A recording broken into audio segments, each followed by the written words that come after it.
বন্ধুরা কেমন আছো? আশা করি খুব ভালো আছো। আমরাও আছি কিন্তু খুব ভালো। দীপিকা ফ্যামিলি ব্লগস এবং দীপিকা নামের পেজে অনেক অনেক ওয়েলকাম সকলকে। তো আজকের এই ভিডিওটা হচ্ছে আমি মেয়েকে কিভাবে খাওয়াই। এত পরিমাণ কষ্ট হয় আমার মেয়েকে খাওয়াতে, মানে কি বলবো আর। যে খাবার নিয়ে তারপরে হচ্ছে যেহেতু স্কুলেরও হোমওয়ার্ক থাকে, টিউশন পড়ে এসছে এইমাত্র, আর সেই বসিয়ে দিয়েছি। রাত হয়ে গেছে যেহেতু 7:30 বেজে যায় টিউশন পড়ে আস্তে আস্তে, আর তার সাথে আসার সাথে সাথে আমি খাবার দিয়ে দিই।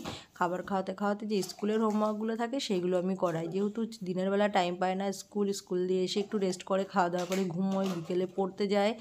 পড়ার আবার যে হোমওয়ার্কগুলো থাকে সেগুলো করতে থাকে, তারপরে আবার পড়ে এসে রাতের বেলায় ওকে হচ্ছে খাওয়াতে খাওয়াতে আমি স্কুলের হোমওয়ার্কগুলো করাই। তো স্কুলে এখন যেহেতু নতুন খুলেছে, নতুন ক্লাস, নতুন বছর, তখন এখন এবিসিডি লেখাটা ভালোই শিখে গেছে, তাও আবার শেখাচ্ছে। তো সেইগুলোই হোমওয়ার্ক দিয়েছে, সেইগুলোই আমি করাচ্ছিলাম। তো করাতে করাতে ভাবলাম তোমাদের সাথে একটু ভিডিও শেয়ার করে দিই, যেহেতু কয়েকদিন ধরে কিছু ভিডিও করাই হচ্ছে না, একটু ব্যস্ততায় ছিলাম।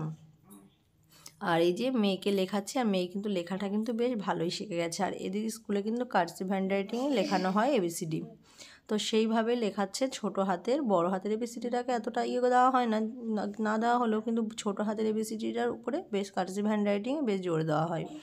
তো মেয়ে যে লিখতে বসে গেছে, তারই সাথে মেয়েকে হচ্ছে খাওয়াচ্ছি রুটি। তো আজকে রাতে রুটি করেছিলাম, রুটি, আর তার সাথে সকালে সবজি করেছিলাম বাঁধাকপি আর হচ্ছে আলু ভাজা। আর সকালবেলাটা এতটা সকালেও যে স্কুল থাকে, আর এখন যে পরিমাণ ঠান্ডা পড়েছে, তো সকালবেলায় কিছু খেয়ে যেতে চায় না, মানে ঘুম থেকে উঠেই কিছু একটা টিফিন দিয়ে স্কুলে দিয়ে আসা হয়। আর যখন স্কুল থেকে আসে 10:30 পৌনে 11টায়, তখন এসে বাড়িতে খাওয়ার হয়। তো স্কুলেও সেরকম ভারী টিফিন করা হয় না, সেই জন্য রাতের বেলায় এই ঠান্ডার মধ্যে রুটিটাই দেওয়া হয়। আর হচ্ছে এই যে লেখাগুলো কমপ্লিট করতে হচ্ছে আজকের হ্যান্ডরাইটিং। আর আজ কিন্তু হোমওয়ার্ক দিয়েছিল ABCD ই পর্যন্ত, পুরো পেজটাতেই এটাই লিখতে হবে। আর তার সাথে বাংলায় দিয়েছিল প্রত্যেক দিন একটা কি দুটো করে খাতা ছাড়ে। আর যেহেতু আজ ছিল 23শে জানুয়ারি, তো আজকের দিনটা স্কুল ছুটি ছিল, সেই কারণে আজকে দুটো খাতা ছেড়েছিল স্কুল থেকে, মানে দুটো খাতা দিয়েছিল।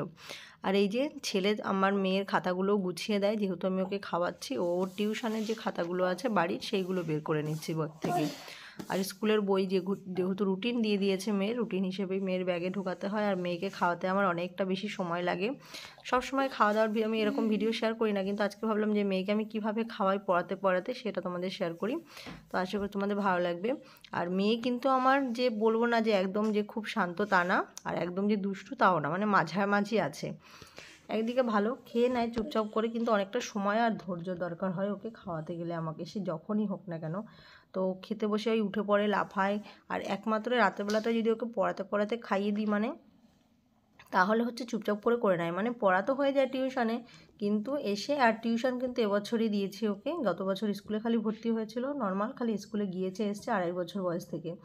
আর এই বছর যেহেতু 3 বছর কমপ্লিট হয়ে গেছে, প্রায় 3.5 বছর, বলতে গেলে 4 বছরের কাছাকাছি হয়ে গেছে। 1 বছর যেহেতু স্কুলে পড়েছে, তো এখন ওকে টিউশনে দিয়েছি। দেখছি যে বাড়িতে খুব দুষ্টু করছে, টিউশনে না দিলে হবে না। তো ছেলেকে খাইয়ে দিয়েছিলাম আগে, ছেলের খাওয়া হয়ে গেছে। এখন এই যে ওরও বই গুছানো হবে। আর যেহেতু অনেকটা সকালে না, 7:30 থেকে স্কুল, তো এই ঠান্ডার মধ্যে মানে ওরা উঠতে তো কিছুতেই চায় না। আর যতটা তাড়াতাড়ি হয় আমি ওদেরকে ঘুম পাড়িয়ে দেওয়ার চেষ্টা করি। তো ঘুমিয়ে গেলে সকাল সকাল উঠতে হয়, তো অনেকটাই কষ্ট হয় এই ঠান্ডার মধ্যে। আমাদের বড়দের ইচ্ছা করে না, কিন্তু বাচ্চাদেরও টেনে টুনে উঠে রেডি করিয়ে দিই, মানে ঘুমোনো অবস্থাতে আমি ওকে। মেয়েকে তো স্কুল ইউনিফর্ম পরে দিই, যেহেতু ছেলে বড়, ছেলেকে ডাকলেই উঠে পড়ে, তো স্কুল যাওয়ার কথা বলে উঠে পড়ে। কিন্তু মেয়েকে কী করতে হয়, ওই ঘুমোনো অবস্থাতেই ওকে কী করতে হয়, স্কুলের ড্রেসগুলো পরিয়ে, সোয়েটার পরিয়ে রেডি করতে হয়। তারপরে হচ্ছে গিয়ে আমি ওকে ব্রাশ করিয়ে দিই। ওই মানে মিনিমাম ওই 7টা পৌনে 7টার মধ্যে ওকে তুলে দিতে হয়, না হলে আধ ঘন্টার মধ্যে হয় না। ছেলে আগে রেডি হয়ে যায়, যে লিখতে লিখতে এই পর্যন্ত এসছে, এতক্ষণ কথা বলতে বলতে। আর এই যে ছেলে পাশে বসে আছে, বসে বসে দেখছে ওর বোন কোনটা কি ঠিকঠাক করে লিখছে না, কী করছে, এই আর কি। ও আবার অনেক সময় ওকে হেল্প করে দেয় অনেক কিছু করতে, যেমন আজকে দুপুরবেলায় ওই পড়িয়ে দিয়েছে ওকে টিউশনের হোমওয়ার্কগুলো। তো যাই হোক, মেয়েকে খাইয়ে নিই, মেয়ে পড়ছে। তো এই ভিডিওটা এখানে শেষ করলাম, ভালো লাগলে লাইক করে দেবে।